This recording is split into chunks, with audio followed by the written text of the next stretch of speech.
اللهم صل وسلم وبارك على سيدنا محمد. كل سنة وانتم طيبين بمناسبة الشهر الكريم. طبعا كل بيت لازم بيشتري وبيجهز لرمضان مشتريات، سواء من لحوم او فراخ او خضار او خزين او يميش. انا كنت عملت معاكم فيديو لحوم، واحنا بنعمل من كيلو واحد لحمة مفرومة وصدرين فرخة، عملنا اكتر من 15 وجبة. ودلوقتي طبعا كل واحد بيجيب خزين البيت. انا كان ناقصني شويه طلبات، تعالوا نشوف جبت ايه. جبت اول حاجه كده خضره جميله، بتبقى جميله دلوقتي لما بتدخل الصيف بتبقى مش حلوه خالص. طبعا جبت اناناس علشان السحور جنب البطاطس وجنب الفول. طبعا احنا لازم نهتم باي حاجه فيها ميه عشان العطش والحر. طبعا الاناناس والخيار واي حاجه فيها ميه يدينا سوائل، بتبقى حلوة جدا للسحور. البطاطس دي شنطة 3 كيلو، ودي شنطة 3 كيلو. ال6 كيلو دول عاملين 40 جنيه، هي رخصت شوية يعني.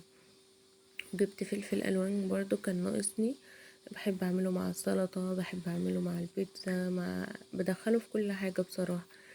فيتامينات وجميل وبيدي طعم ونكهة حلوة جدا للأكل.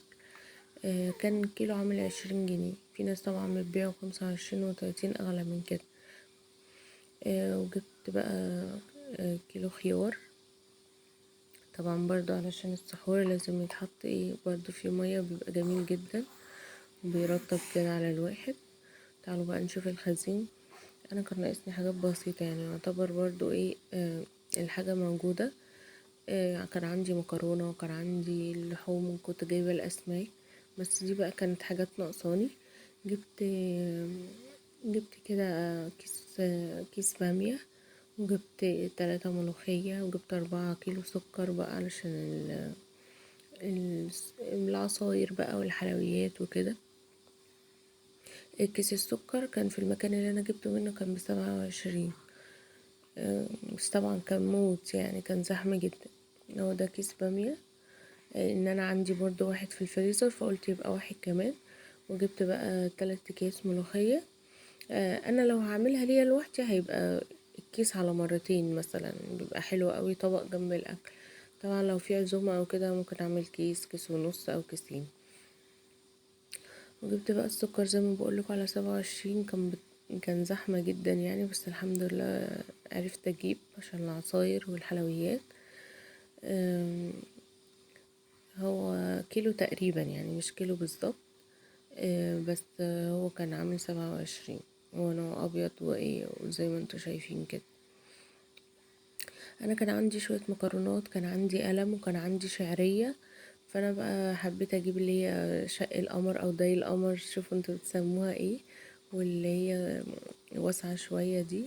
ومكرونة بقى كيس مكرونة صغيرة.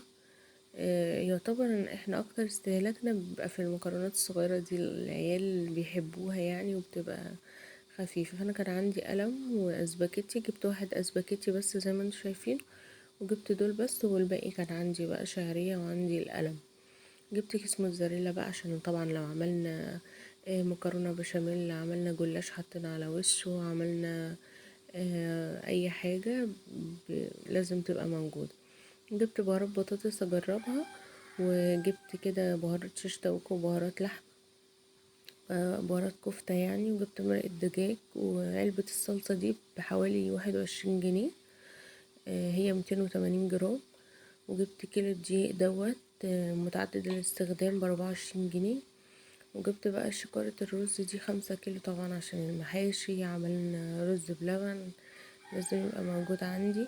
ال5 كيلو دول كانوا عاملين 158 جنيه. وجبت بقى علبة السمنة جنة دي، كيلو ونص، ده عامل 156 ونص بالظبط يعني. بس انا ما يعني ما جبتش طلبات كتير لان معظم الحاجات الحمد لله موجودة. جبت بقى لفتين جلاش، انتوا حابين تجيبوه صابح يبقى احسن، ولو هو متوفر عندكم طبعا بشكل مستمر يبقى افضل تجيبوه صابح. انا جبته عشان يبقى متوفر عندي اطلعه في اي وقت. جبت بقى طبعا كرتونة البيض دلوقتي ب150 جنيه. وفي مناطق كمان بتبقى اغلى من كده. تعالوا بقى اوريكم الزينة. جبت كده نغير كده، وطبعا لازم رمضان نحتفل بيه كده ونجدد في الشقة. جبت العلقة دي، هي رمضان كريم بالشكل اللي هو بتاع فنانيس ده. جميلة اوي، ممكن تعلقه في اي حتة. وجبت بقى الزينة دي. انا بحب اوي الاشكال الخيامية، بحسها هي بتدل على شكل رمضان يعني، بتبقى حلوة اوي يعني. دايما بتشد عيني عن الاشكال الجديدة او الحاجات اللي طالعة جديد. شوفوا الجمال، ما شاء الله، تحفة اوي يعني. منظرها بس بيدي الواحد بهجة كده. وجبت مفرش الترابيزة ده، كان نفسي قوي فيه، كان نفسي اجيب مفرش ترابيزة لشكل رمضان كده، يغير كده الاجواء مع الزينة، يبقى تحفة. ديت كانت طلبات الشهر. انا زوزة. لو اول مرة تشوفيني ما تنسيش تابعيني وتشتركي في القناة وتفعلي الجرس عشان يوصلك كل جديد. باي باي.